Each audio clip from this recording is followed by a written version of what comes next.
السلام عليكم. ازيكم يا شباب، ايه الاخبار؟ عاملين ايه؟ ان شاء الله في الفيديو ده هنتكلم على جوجل ادز، وتحديدا يعني هنتكلم على ميرشنت سنتر والبيست براكتسز اللي انت ممكن تتبعها عشان تعمل يعني ان شاء الله احسن اداء ممكن مع كامبينز الشوبينج والبي ماكس واي حاجه ليها علاقه بالاي كوميرس.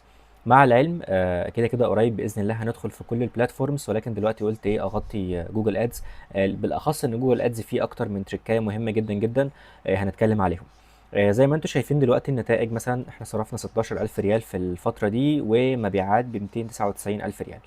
اكشوال روز 1834 وال 1800. دلوقتي في اكتر من حاجة هنتكلم منهم في الفيديو ده. وفي حاجة ممكن نقسمها ونخليها في فيديو قادم.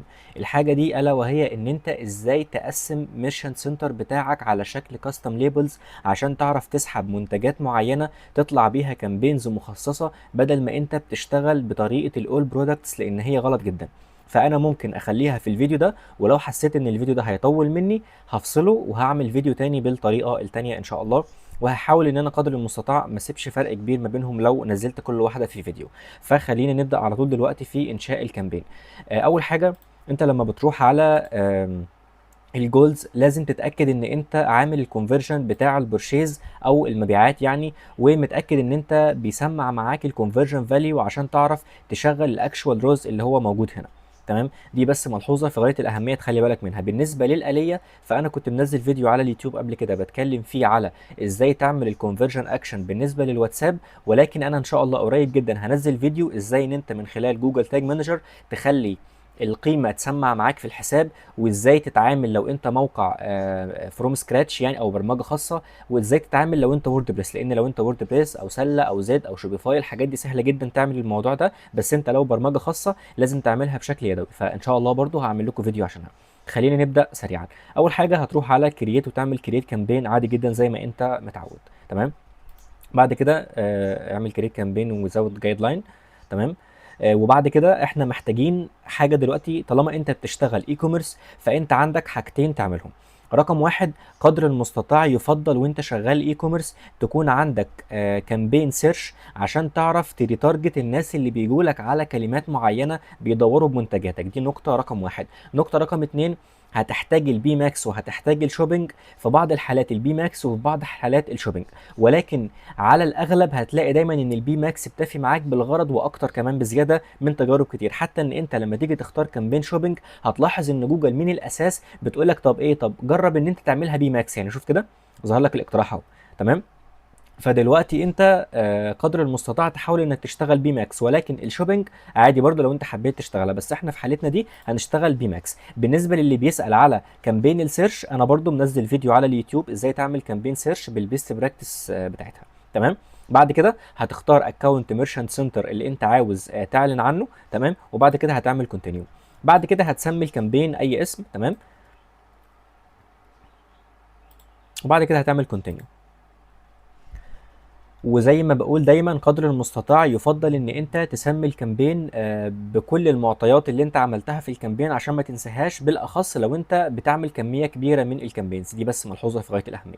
بعد كده انت عاوز تدفع على الفاليو ولا تدفع على الكونفرجنز؟ دايما دايما لما تكون لسه بتشغل ولما يكون الكامبين مش فيها داتا سابقه اشتغل كونفرجنز، ما تشتغلش فاليو غير لما تعدي عليك فترة كافية وتكون جمعت كمية كافية من الداتا وكمية كافية من المبيعات عشان تعرف تشتغل الار او اي او الرو اي اس او ار او اس ايا كان بقى هتسميها ازاي، عشان ده هينفع معاك قدام جدا عشان تعرف تحسب العائد على الانفاق الاعلاني بتاعك. بس دلوقتي خلينا هنشتغل كونفرجنس. اعمل نيكست.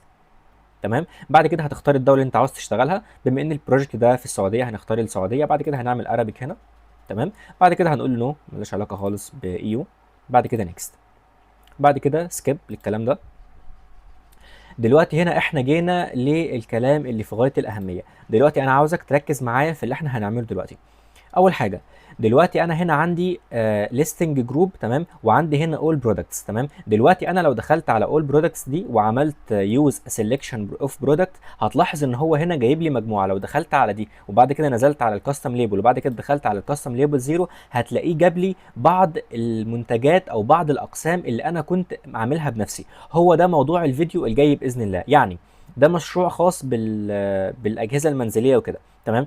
فبالتالي انا ممكن اقسم كل نوع من الاجهزه المنزليه في كاتيجوري واطلع بيه بكامبين لوحدها اذا انا محتاج ده. في ناس بيفضلوا ان هم يطلعوا على الويب سايت بالكامل، ده يرجع لك، بس دايما دايما لازم تكون عارف طريقه التقسيم. في طرق كتيره للتقسيم، منها طريقه التقسيم اليدوي. كل الطرق دي ان شاء الله انا هعمل لها فيديو تاني عشان تعرف تركز فيها، بس في الوقت الحالي احنا هنختار اول برودكت، تمام، على ما الفيديو التاني اكون نزلته. بعد كده البيزنس نيم اللي هو اسم البراند بتاعك يعني. بعد كده اللوجو، هتحط اللوجو بتاعك، الحاجات دي كلها بديهيه جدا. بعد كده هننزل هتحط هنا الفاينل يو ار ال اللي هو لوجو لوجو البراند يعني، تمام، او لوجو او قصدي معلش الويب سايت بتاع البراند اللي انت شغال عليه. وبعد كده هتيجي على الجزء الخاص بالهيدلاين، تمام. في هنا حاجة في غاية الأهمية، معلش أنا فاتتني خالص وأنا باجي بتكلم على البيدنج أو في أول إنشاء الكامبين. لما تيجي تعمل الكامبين في الأول اتأكد إن أنت تشيل الكولز وتشيل الواتساب وتشيل الحاجات التانية، سيب بس البورشيز. أنا بس نسيت وعملت سكيب للحتة دي، فعشان بس ما أقطعش الفيديو وأرجع من تاني، فأنت إيه ما تنساش تخليها بورشيز بس، تمام. هنعدلها كده كده لما نقفل الفيديو. بعد كده هتيجي هنا الموضوع الهيدلاين. احنا هنا محتاجين 15 هيدلاين، الواحد 30 حرف، تمام. فانت عشان تعمل الموضوع ده هتروح لشات جي بي تي، تمام، هتقول له مثلا، طبعا انا الكامبين دي اصلا بعد ما اخلص انا هتجاهلها، بس انا عشان بس اوضح الصوره. هتقول له مثلا انا متجر متخصص في الاجهزه المنزليه، وهات لي 15 عنوان لجوجل ادز، الواحد لا يزيد عن 30 حرف. بعدين هتعمل دون كده. هنبدا بقى ناخد العناوين دي كلها ونبدا نحطها هنا، تمام. انا طبعا هحط 2 بس وبعد كده مش هكمل، طبعا انت هتكملهم لحد ما تخلص ال 15. بعد كده الديسكريبشن هتعمله بس هيكون 90 حرف، تمام، اللي هو اللونج هيدلاين قصدي والديسكريبشن. فهتيجي هنا هتقول له مثلا وهات لي 20 وصف في حدود 90 حرف الواحد. انا طبعا مش براجع ومش بركز ليه، عشان بس وقت الفيديو، تمام. فهناخد الكلام ده كله، نحط واحد هنا وهنحط واحد هنا وهنحط واحد هنا وهنحط واحد هنا. انت طبعا لازم تكملهم كلهم بالكامل، اوعى تكسل واوعى تتجاهل الحاجات اللي موجوده دي قدر المستطاع. اتاكد دايما ان انت حاطط جميع العناوين، جميع الهيدلاينز. ادي الخوارزميات فرصه ان هي تختبر كل الاسيتس اللي انت حاططها، سواء كصور كفيديوز كمحتوى موجود ككل حاجه موجوده، تمام. بعد كده انزل تحت. بالنسبه لموضوع الايمجز ادخل على ايمج هنا وابدا ارفع الصور بتاعتك اللي انت عاوز ترفعها للبراند، تمام. انا هختار مثلا شويه صور عشوائيين جدا عشان يقبل معايا ان انا ابلش الكامبين، تمام. بعد كده اعمل له سيف. بعد ما تعمل سيف هتنزل تحت، هتبدا هنا تختار الفيديوز بتاعتك. قدر الامكان لما تعمل كامبين بي ماكس لازم تديها فيديوز، الموضوع ده مهم، لان البي ماكس لو ما عملتش كده هتلاحظ ان البي ماكس لوحدها بدات ان هي تكري الفيديوهات. فانت قدر المستطاع لازم تعمل فيديوز، تمام. فهتضغط هنا وتبدا ترفع الفيديوز اللي انت عاوز ايه تختارها من قناه اليوتيوب بتاعتك. بالنسبه لموضوع السايت لينكس ده، لو انت عندك اقسام في المتجر بتاعك، يعني لو انت متجر في البراند الحالي مثلا اجهزه كهربائيه، عندك غسالات تكييفات بوتاجازات معرفش ايه شفاطات الكلام ده كله، خد كل كاتيجوري وحطها كسايت لينك، تمام. فالحاجات البسيطه دي هنسكبها دلوقتي. بعد هنا لو انت عاوز تعمل اسيتس تايب تانية، عاوز تحط هنا المسج اللي هو الواتساب، تمام. عاوز تحط اي حاجه تانية، بس دايما الحاجات دي كلها كنسلها دلوقتي لما تكون شغال بي ماكس هدفها البورشيز، ولا تهتم بالكولز ولا تهتم بالشات ولا تهتم باي حاجه. رغم ان في ناس فعليا هيكونوا مهتمين يكلموك على الواتساب عشان يسالوا يستفسروا قبل ما يطلبوا، ولكن برضو احنا عاوزين الكامبين يكون هدفها في الليرنينج وهدفها بالكامل ان هي بس تجيب لي مبيعات، تمام. وبعد كده هتيجي على الجزء الخاص بالسيجنالز، تمام. الجزء ده في غايه الاهميه، تحاول ان انت تركز فيه دلوقتي. السيرش تيرمز هتبدا تجيب ايه هي الحاجات اللي زوار المتجر بتاعك ممكن يكونوا بيدوروا عليها، تمام. يعني لو انا متجر اجهزه كهربائيه، فبالتالي انا هحتاج كل حاجه ريليتد بالاجهزه الكهربائيه ان هي تجيلي. فانا هخلي شات جي بي تي برضو يطلع لي شويه حاجات عشوائيه، بس انت طبعا ما تعملش الكلام ده. انت هتروح على كي وورد بلانر وهتبدا ان انت تشوف الحاجات اللي الناس بتدور بيها وتبدا تحط الكلمات دي. يعني تعالى اديك مثال بسيط. هفتح كي وورد بلانر دلوقتي، هدخل هنا، اختار هنا الدوله، هنخليها من غير دوله دلوقتي عشان بس الشرح. تعالى ارابيك، هنختار هنا مثلا اجهزه كهربائيه اجهزه منزليه، بس مجرد كلمتين عشان بس يجيب لنا مجموعه من الكلمات. تمام، وابدا انت شوف ايه هي الحاجات اللي ممكن تكون ريليتد بالبيزنس بتاعك هنا وابدا حطها. تمام، مع العلم في حته في غايه الاهميه لازم تركز فيها، ان البي ماكس حتى لو حطيت لها كلمات مش عليها سيرش، هي فعليا محتاجه الكلمات دي لمجرد ان هي مكان تبدا بيه وبعد كده تكمل. تمام، فهتلاحظ ان البعض بيقول لك ممكن تحط كلمات جنرال جدا حتى من غير ما تروح لكي وورد بلانر وهتلاقيها بتشتغل معاك. عاوز اقول لك ده صح بنسبه 100%، بس قدر المستطاع كل ما حطيت كلمات عليها سيرش كل ما كان ده افضل لك. تمام، ده هنا بيخلق معانا مشكله. مش انا قلت لك من شويه ان انت في بعض الحالات بتحتاج تقسم الاقسام بتاعتك؟ طيب لو انت واخد بالك انا هنا فوق كنت حاطط عناوين جنرال بتتكلم عن الاجهزه الكهربائيه، بس انت في بعض الحالات ممكن تكون طالع على قسم الغسالات، فانت هتحتاج تعمل اد جروب متخصصه بالكامل في الغسالات. كل ده هنتكلم عنه في فيديو النهارده، بس انا لازم ادي لك السيناريوهات كلها عشان انت تبقى فاهم الموضوع جاي ازاي من اوله لاخره. تمام، فهنا طبعا لازم تحط 50 كلمه، ده حاجه مهمه. تمام، بعد كده هتنزل هتيجي على الجزء بتاع يور داتا، هتضغط على هنا اد يور داتا، وهتبدا ان هنا تختار الداتا اللي البي ماكس كامبين هتبدا منها، او عشان تجيب لك او زي ايه بنسميها اشارات للجماهير اللي انت محتاجها. يعني انا عندي على البراند ده في عمليات بيع حصلت قبل كده، فانا ممكن اختار من هنا البورشيزز اللي انا عملتها سابقا ان انت تجيب لي ناس شبههم. تمام، ده مجرد مثال، فانت هنا هتبدا تختار على حسب المعطيات بتاعتك. دي اول نقطه. تمام، النقطه الثانيه هتنزل على اديشنال سيجنالز. دلوقتي هنا هتبدا في الديموجرافيك هتبدا تشوف الجماهير بتاعتك. تمام، انا جمهوري مثلا ممكن يكون مهتمين بالريفريجيريتورز، الغسالات الثلاجات قصدي. تمام، ممكن يكون بالواشرز اند درايرز. تمام، ممكن يكون مهتمين مثلا بالهوم ابلكيشنز. تمام، لا معلش هوم ابليانس. تمام، عندك برضو حاجات تانية هوم امبروفمنت تطوير المنزل. معرفش ايه، ابدا انت اختار الحاجات اللي او الاهتمامات المناسبه للجمهور بتاعك، وقدر الامكان ما تمليش الكلام ده بشكل عشوائي وما تبقاش تحط على الفاضي وعلى المليان. اختار الحاجات اللي هي بالفعل الخصائص المناسبه للجمهور بتاعك اللي هم هيشتروه. طبعا الحاجات دي بتعملها بعد ما بتكون عملت الباير بيرسونا. تمام، ولو عايزين فيديو عن ازاي نعمل الباير بيرسونا والكلام ده برضو ممكن تكتبوا لي وان شاء الله نعمل فيديو برضو. تمام، بعد كده اديشنال سيجنالز هنا عندنا الديموجرافيكس. تمام، هتبدا بقى تختار الجمهور بتاعك، اعماره، ممكن هم الناس اللي تشتري منك تكون خصائصها ايه والكلام ده كله. بس في البي ماكس طالما انت بتتكلم في حاجه جنرال زي دي او حاجه عامه مش محدده يعني، فانت هنا بنسبه كبيره اللي ممكن يحتاجوا دي هم المتجوزين. تمام، فانت هنا ممكن تختار هنا المارد. تمام، بس الحاجات دي بصراحه لما تكون بتتكلم في حاجه عامه زي اجهزه كهربائيه فعليا، ممكن انا محتاج حاجه للبيت وانا مش متجوز مثلا او انا شخص اعزب، ممكن احتاج حاجه زي دي، او انا عايش لوحدي. تمام، ممكن اكون بطلبها لحد في عيلتي ملوش خبره في التعامل مع المواقع اونلاين والكلام ده كله. فانت هنا ما تقيدش الجماهير بتاعتك اكتر من اللازم طالما انت بتتكلم في حاجه جنرال. تمام، ولكن في بعض الحالات لو انت بتتكلم على بتستهدف الاباء فقط، مثلا انت بتقدم دروس خصوصيه مثلا. تمام، عندك في الشركه لازم اللي يحجز هو ولي الامر، فانت هنا لازم تخلي تستهدف ولي الامر ان هو اللي هيحجز لان هو اللي انت محتاجه. ده طبعا مجرد مثال، فانت هنا سيب الدنيا مفتوحه وخلي البي ماكس تعرف تتست كويس على الجماهير بتاعتك. تمام، بعد كده نقطه في غايه الاهميه، لما تيجي تقف هنا هتلاقي حاجه اسمها نيو سيجمنت، اضغط عليها.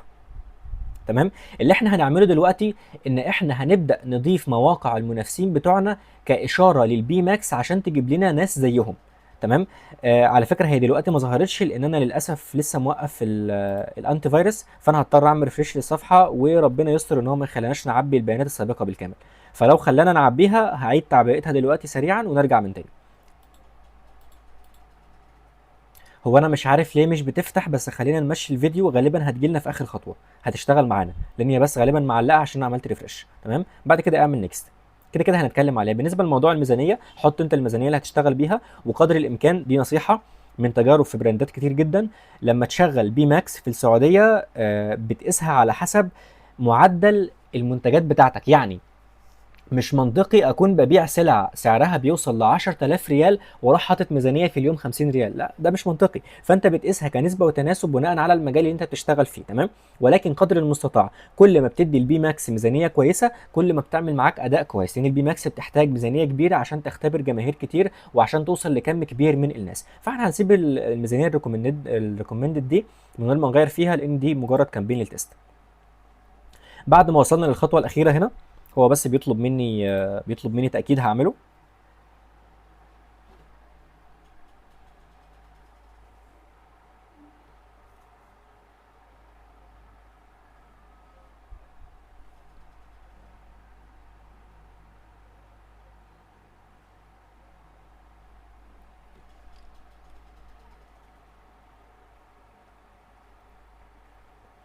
دلوقتي انا عملت التاكيد، تمام.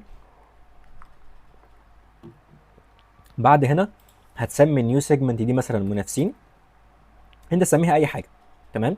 وبعد كده هتنزل على كليك على دي people who browse type of websites، تمام. وهتيجي هنا هتحط اللينكات بتاعه مواقع منافسينك عشان البي ماكس يكون عندها جمهور شبيه تعرف تشتغل عليه. ليه؟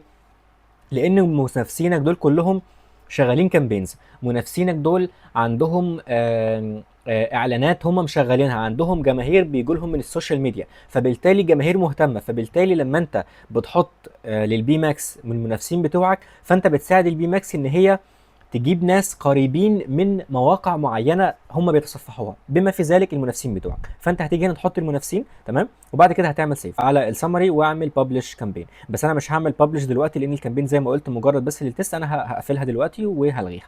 طيب وبعد ما عملنا الكامبين تعالى ان احنا نحاول نحلل الاداء بشكل سريع. رغم ان انا دايما اكتر حاجه هتلاقيني بكررها الادز، مفيش اسهل من ان انت تعمل الكامبين. الشغل والشطاره فيما بعد انشاء الكامبين وفي التعديلات اللي انت هتعملها وفي الاوبتمايزيشن اللي انت هتعمله عشان توصل لاعلى اداء ممكن. فدلوقتي دايما لما تشغل كامبين بي ماكس لازم مرتين او 3 اسبوعيا تنزل على الانسايتس اند ريبورتس، بعد كده هتنزل على حاجه اسمها سيرش تيرمز.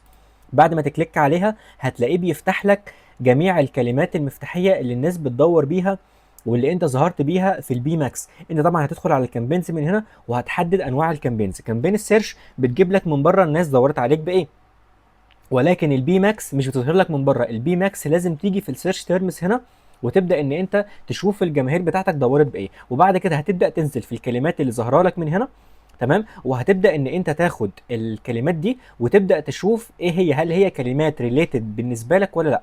لو كانت كلمات مش ريليتد اقف على الكلمه كده، بعدين تعمل اد از نيجاتيف كيورد، دي بس في غايه الاهميه، تمام. دي نقطه رقم واحد. نقطه رقم اتنين، انت بتحلل اداء الكلمات بتاعتك كلها من هنا، بتشوف الكونفرجن ريت، انهي الكلمات اللي جابت لك كونفرجن كويس، بمعنى الكلمات اللي عملت لك مبيعات كويسه، تمام. الكلمات اللي صرفت مبلغ كبير ولكنها ما جابتش مبيعات. بتبدا ان انت تشوف كل حاجه بقى من المكان اللي زي ده، تمام. طبعا التحليل بتاعها طويل جدا جدا فانا عاوز اخليه فيديو تاني. النقطه اللي بعد كده، لما تدخل على ادجست من هنا هتعرف ان انت تطلع التقارير بتاعتك وتطلع الداتا، معلش على كولومز قصدي.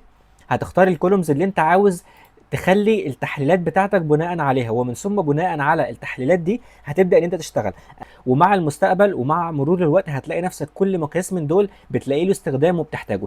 اصلا في كل الحالات انت مش هتعاني من مشاكل في فهم المقاييس دي، لانك مجرد ما تقف على اي مقياس هيشرح لك هو عباره عن ايه، تمام.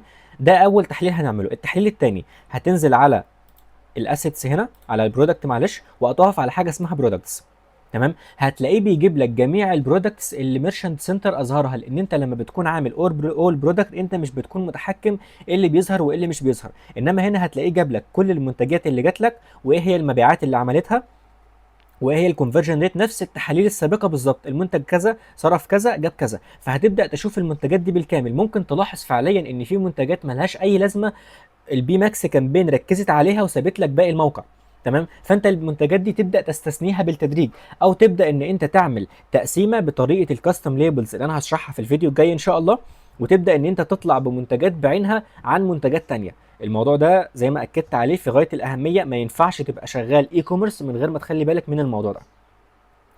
وبكده نقدر نقول ان احنا انتهينا بشكل سريع.